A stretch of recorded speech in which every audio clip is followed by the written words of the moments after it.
Welcome to Voices of the Light, where we meet Elias Lumen, born in 1859 along the rugged coast of Maine.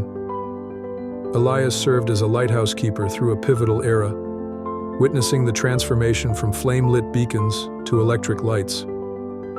Alongside the relentless sea and his loyal dog, he stood as a solitary figure of resilience. Join us as we explore his remarkable journey, shining a light on both his life and the dawn of a new age in lighthouse history. Don't miss this illuminating tale of dedication and change.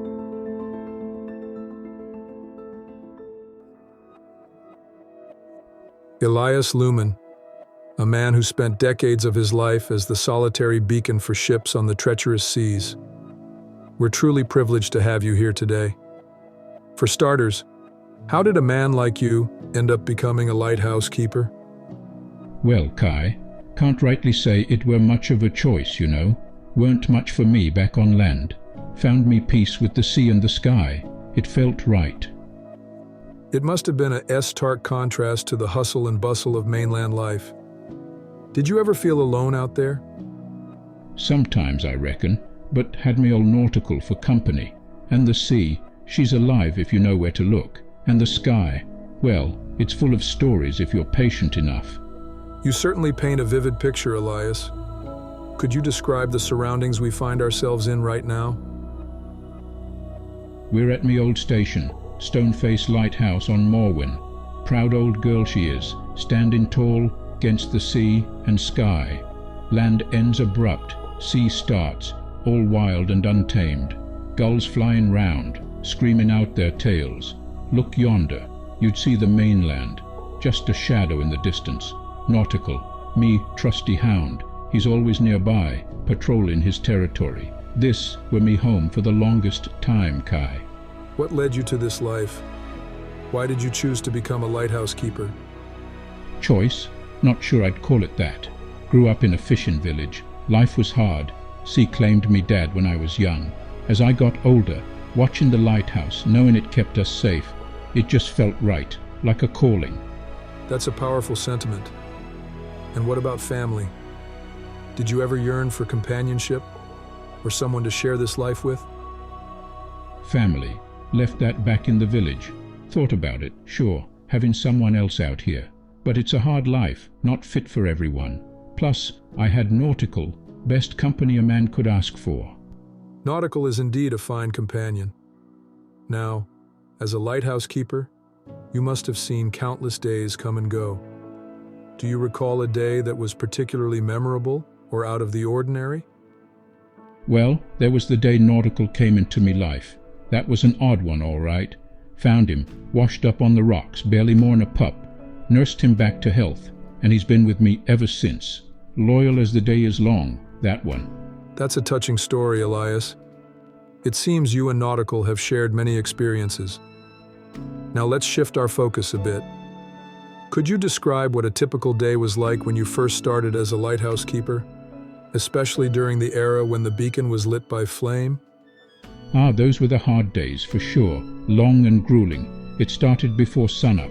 Had to clean the lamp, trim the wick. The lens needed polishing, had to be crystal clear. There were no corners to be cut, not when lives depended on it. Can you elaborate on the process of maintaining the flame? It was a full-time job, that. The flame needed to be tended day and night. Wind or rain, didn't matter. The light had to stay. If the flame went out, well, I didn't let it. Checked on it regular, added oil, trimmed the wick. It was a delicate dance, keeping it burning bright, but not so hot it'd crack the lens. That's an incredible responsibility. And after sunset? After sunset, I'd climb the tower, carrying a heavy can of oil. The sea winds would be howling outside while I lit the lamp. And then, the watch. Hours of staring into the night, keeping an eye on the sea, looking for any sign of ships, all the while listening to the wind and the waves and the steady breathing of Nautical at me side. I can't help but notice, Elias, you're using a wooden leg. Would you mind sharing how that came to be? The old peg. Aye, it's a bit of a tale, that. Back in the day, we used to fire a cannon during the foggy times, a sound signal, in addition to the light, you see. Well, One particular day, the cannon had a fierce recoil. Caught me square in the leg, it did. Wasn't nothing to be done for it. That must have been terrifying, being isolated and injured. Aye, it wasn't a good day, that's for certain. But there wasn't no one to call for help. I had to make do. Took a few old bits of furniture, fashioned myself this leg. Not the finest workmanship, I'll admit, but it does the job. Got me up and moving again, it did. Been with me ever since. That's a remarkable feat of resilience, Elias. But I can't help but wonder, how did you manage to prevent the bleeding while you were alone? Well, Kai, that's a tale I don't like recollecting much, but for the sake of your question, I reckon I'll dredge it up. First thing I did was to stuff a bit of cloth on the wound. Hurt like a screeching gull, it did, but it had to be done. Once the bleeding slowed a bit, I rummaged round for some old rope I had lying about, tied it tight above the wound, like a tourniquet. It weren't pretty or exactly safe, mind, but when you're in a pinch, you do what you can. After that, well, it was about mustering the grit to tend to the wound right proper. Took a swig or two of whiskey to steady myself and used my pocket knife to clean it as best as I could manage. Took a fair while for it to start mending up decent, and even longer for I could hobble about on the leg I rigged up. But us folk, we're a stubborn lot. We do what needs doing. I can't imagine the struggle. In light of all these challenges, how did you get provisions, Elias? Living on an isolated island, you must have had limited resources. Aye, it's as you say. Life was harsh, but it was simple. I'd see a boat once a month, a vessel from the mainland, bringing me goods. Basics like flour, salt, some dried meat, bit of fruit and veg. Sometimes they'd toss in a letter or a newspaper. That was about the only way I heard tell of the goings-on in the world. Leading such a solitary existence, you must have a unique collection of memories. Any moments in particular that left a mark on you in all your years as a lighthouse keeper? Times that made you feel like your work held a deeper purpose? Let me ponder on that. I remember a time, midst a storm fierce as any I'd seen, a wee ship had gone astray. I could see it from the tower, battling the waves like a cornered beast. I kept that light a-blazing as strong as I could, and the ship managed to right its path. When the provision boat arrived, it brought with it a letter from the ship's captain, full of thanks. Said my light was their single beacon of hope in that pitch-black night. That letter, it reminded me, in no uncertain terms, why I was doing what I was doing. That sounds like an unexpected yet precious moment, Elias. It's incredible how even in such isolation, a kind gesture can reach us and make a profound impact. Speaking of which, I believe you had a unique kind of companionship with another lighthouse keeper, correct? Can you tell us about that experience? Now you're stirring up old tales. It happened a handful of years into my watch. There was another lighthouse, some miles yonder, across the restless sea. Most days it weren't visible, just a wee speck on the horizon when the sky was clear. One morn, found a bottle nestled in the sand, and inside it a note. 'Twas from another lighthouse keeper, a fella by the name of Samuel. He'd glimpsed my lighthouse in the distance, and on a whim he'd cast out a message in a bottle. Didn't reckon it would land anywhere, he wrote, but here it was, snug in my grasp. That first message, it was a bit of a jolt, a thread of human connection spun out from the mighty sea. But we found a steadier way to trade words later on. When the provision boat would make its monthly visit, I started leaving my letters with them, and they'd carry them over to Samuel, and he did the same. We'd swap stories, prattle on about the weather, the ships we'd noticed. It was a peculiar thing, you know.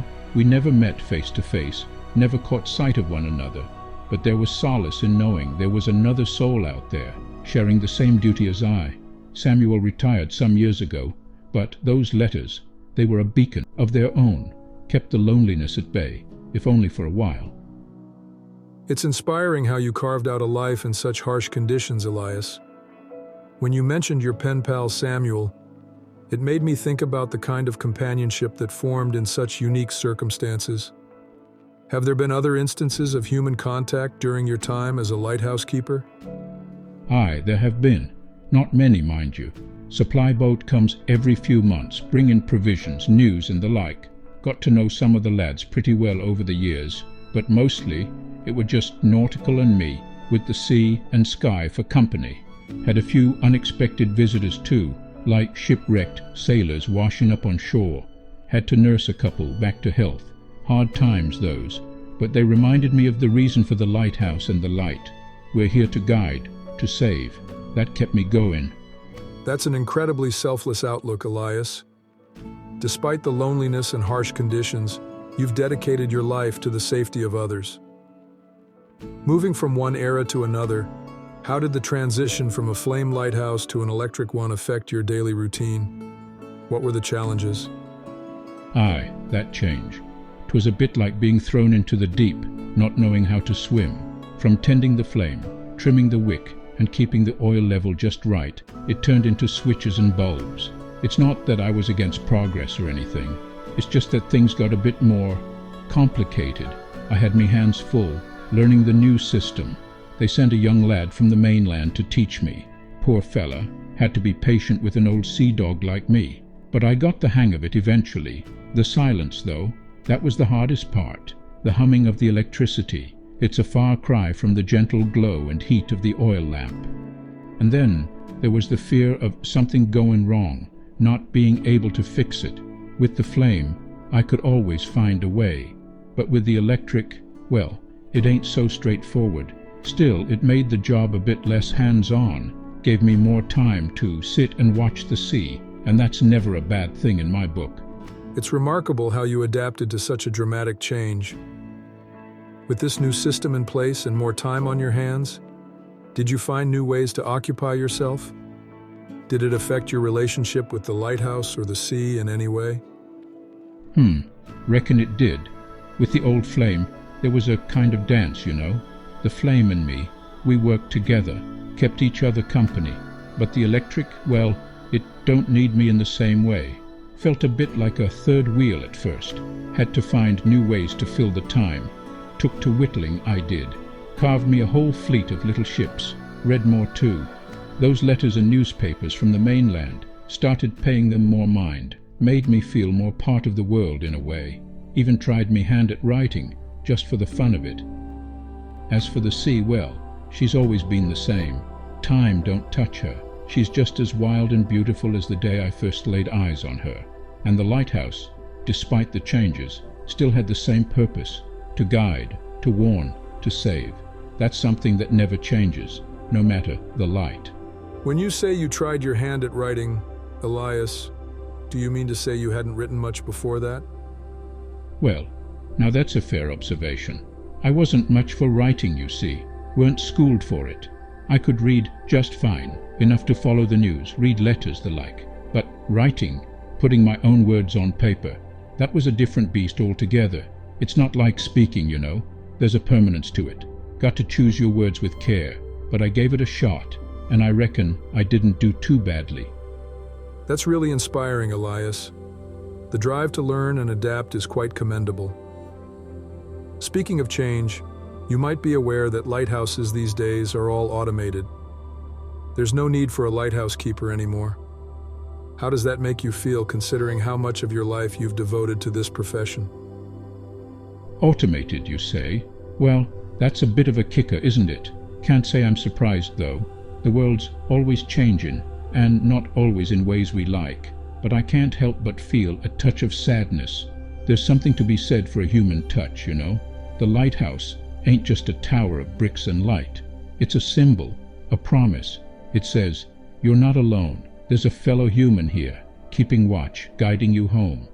Not sure if an automated light can promise the same. You've lived such a unique, isolated life here, Elias. Have you ever traveled anywhere else? Ever left the island? Since you started as a lighthouse keeper? Now that's a question, ain't it? Fact is, Kai, I've set foot on the mainland only twice since I started keeping the light. Never cared much for leaving. This here was my home, my duty. The owners, they offered me time off, vacations they called it. But who was I to leave her in the hands of strangers? It just didn't sit right with me. The 2 times I did leave, well, they weren't for pleasure, mind you. It was when my ma and pa passed. They were old and I suppose it was their time. Still, it was a hard thing, going back to the world I'd left behind. When I set foot in the town, it was like stepping into another life.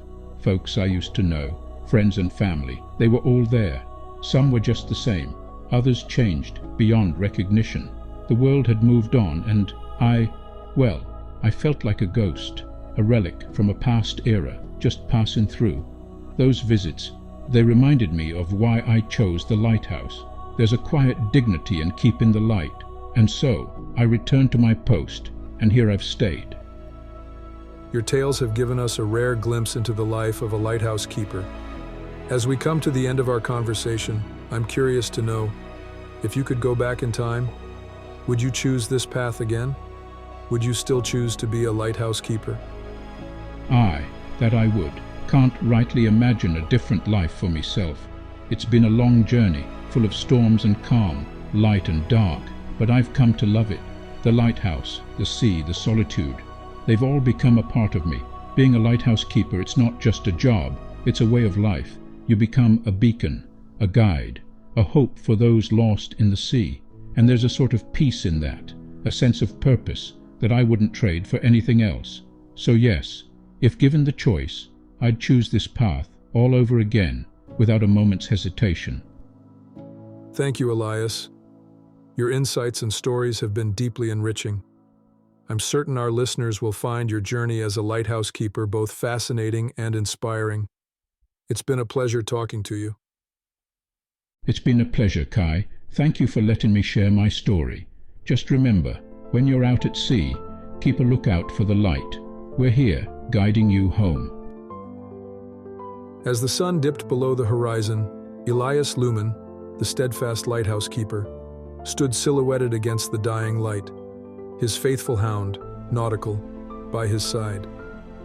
His words resonated in the crisp sea air, a testament to a life lived in quiet resilience and solitude on Morwen Island. His world, marked by the cyclic rhythm of the lighthouse, bore the weight of countless stories and memories.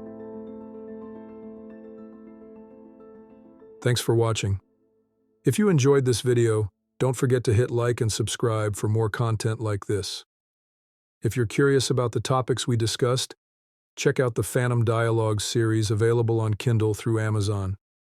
These books dive deeper into the themes we've explored today. Your support means a lot, and by subscribing, you help us keep bringing these interesting characters to life. Thanks again, and see you in the next video.